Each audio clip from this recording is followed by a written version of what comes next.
Honorable Men Discord, Sophia Stewart. Let's talk about it. So, in light of Black History Month, I think it's fitting to talk about Sophia Stewart. And this is someone who I just found out about recently, and I'm blown away by her talent. So Sophia Stewart is a writer, among other things, but I just want to concentrate on the fact that she's a writer. She is the creator of The Terminator and The Matrix. So I came across a video where she was speaking on the shady dealings of the movie industry and how they sometimes steal your ideas and concepts and they try to make their own spin on something you created. In this event, something she created. But those two titles that I just mentioned, The Terminator and The Matrix, were huge Hollywood success films. The Terminator went on to have several movies, actually more than 3 movies, and so did The Matrix. But let's first start with The Terminator. First and foremost, I don't know how I never learned about this woman from back then, when the first Terminator came out with Arnold Schwarzenegger. But it's interesting, as I was reading through comments from the video that I came across, I noticed a lot of people said they're glad to see her, out in the open doing interviews, because I guess it's not her thing to do interviews, which is why I've never heard of her. Now, obviously, at the end of movies, there's credits, so I could have learned about her name through the credits, but for whatever reason, I'm now finding out about who this woman is. And I'm a huge fan of the Terminator film, and Matrix. I'm a huge fan of Matrix also. The very first Matrix, I want to say Matrix 1, 2, and maybe even 3, I saw it in the theater. Terminator, I did not see in the theater. I saw Terminator, I want to say, on VHS. That's how old the first Terminator was. And that's cassette. That's a cassette for those of you who don't know what VHS is. That's before the DVD era. But in any event, The Matrix was a huge success. And I think it's necessary, not even just for Black History Month, but in general, to let it be known for those of you who need some inspiration. Let it be known that behind a lot of great innovation, behind a lot of great artistry, and like the video I did on the Dr. Stewart, I think it's necessary to let brown people know that there are many others that look like them that achieve great accomplishments. And the Matrix film was groundbreaking because it was, aside from the special effects of the Matrix, there was nothing like it when I saw it on film. And many people agree, which is why it was such a huge success. There was nothing like it. When I saw it for the first time, like anything else in film, when you see it for the first time, once they come out with a part 2 and 3, it doesn't necessarily have the same impact. It almost never has the same impact. I'm sure maybe you could probably think of a handful of films that when it went on to do a second and third, the second and third was as good as the first, or maybe the second was greater than the first, but it's very rare. But when I saw the first Matrix in the movie theater, I was blown away by the storyline. I was like, this is deep. I do believe the storyline had parallels to, much like Star Wars, the good, the evil, much like in Christianity. You know, heaven, hell.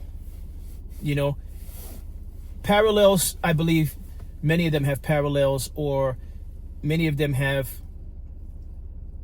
storylines that sort of, you can say, are pulled from religious texts. But that's neither here nor there. The Matrix film was phenomenal. I was blown away that, wow, this woman created both the Terminator storyline, and the Terminator story is just as good. Again, I believe the Terminator story is similar to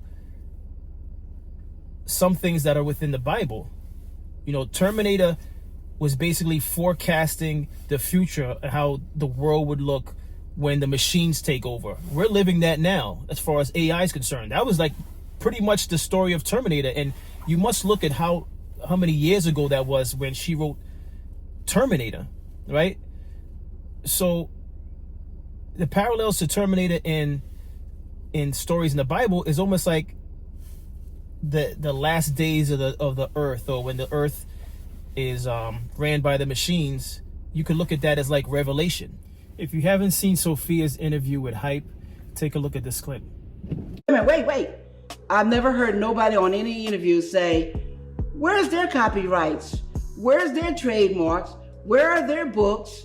Where are their scripts? Because they don't exist. Because the moment you enter in fraud into the Library of Congress or the Copyright and Trademark Office, you're going to jail. Because all they do is give you the same thing, regurgitated. Regurgitation. Remix, regurgitation. Just like the Matrix movie, they called the Matrix movie, was not the Matrix movie. What they call it, Matrix regurgitation, resurrection, resuscitation, with Tiffany, her husband and 2 kids, with John Wick and not Neo, with some naked man with the Joker suit on, but not Morpheus. Not Trinity, but Tiffany, like I said, with the 2 kids and the husband. And then, look, not Niobe, but some old woman with dreads that's a general. You guys got played, and they got sued. And people asked for their money back because there was no logos. There was none of the characters and the graphics and the concept and the special effects that I created. The red and blue pill, I'll be back. None of that. You guys fell for John Wick. John Wick looked nothing like Neo. I told people Superman doesn't change. Batman doesn't change. Iron Man, Spider-Man. What is wrong with you? Oh, yeah. They use the same actors. Same actors. Same actor to play John Wick, play Neo, Keanu Reeves. Right. Change the characters up, but gave y'all the actors and think they could fool you guys. Do you see what I'm talking about? Hidden in plain sight. Hidden in plain sight. But the real diehard fans did not fall for that crap. They came and asked for their money back. And then Village Roadside Pictures sued them. But Village Roadside Pictures should take them to the feds because they duped them into believing they were going to give them the Matrix. They defrauded them out of money when they gave them garbage for their money. That is fraud. Because if I don't sell you a real Louis Vuitton, I don't sell you a real Gucci or real Chanel's, you need to go to jail. Right.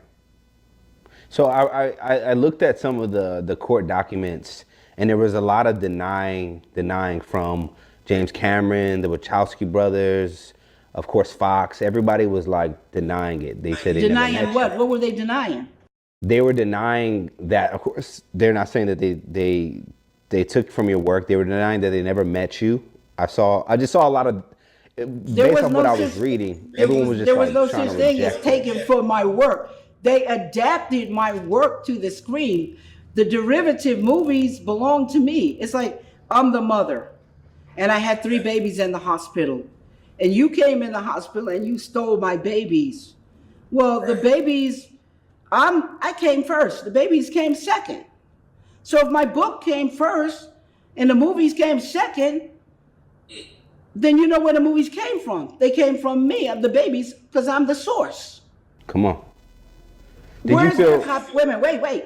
Yeah. I've never heard nobody on any interview say, where's their copyrights? Where's their trademarks? Where are their books? Where are their scripts? Because they don't exist. Because the moment you enter in fraud into the Library of Congress or the Copyright and Trademark Office, you're going to jail for fraud, because under the penalty of perjury, it asks you, is this your work that you're putting it in? That's Is right. this the truth? Or are you committing fraud? Because we can prosecute you under the penalty of perjury and use you as a witness against yourself. That's why the government doesn't care if you go to the DMV and get a driving license and you put in your brother's birth certificate. You get into a car wreck, they investigate the car wreck, they're going to find out, John, you never had a driving license. That you put in your brother's birth certificate, they're going to get you for fraud and arrest you for that. That's why when they investigate, they have all these charges. Again, happy Black History Month. And I just think it's fascinating to find out that all along there was a black woman behind the Terminator and the Matrix. If that's not motivation, or if that doesn't encourage you to just continue to stay steadfast and consistent and to pursue your dreams, I don't know what else there is. But as always, I thank you all for continuing to watch the content. Like, share, and subscribe. And thank you for watching, and I'll see you in the next episode.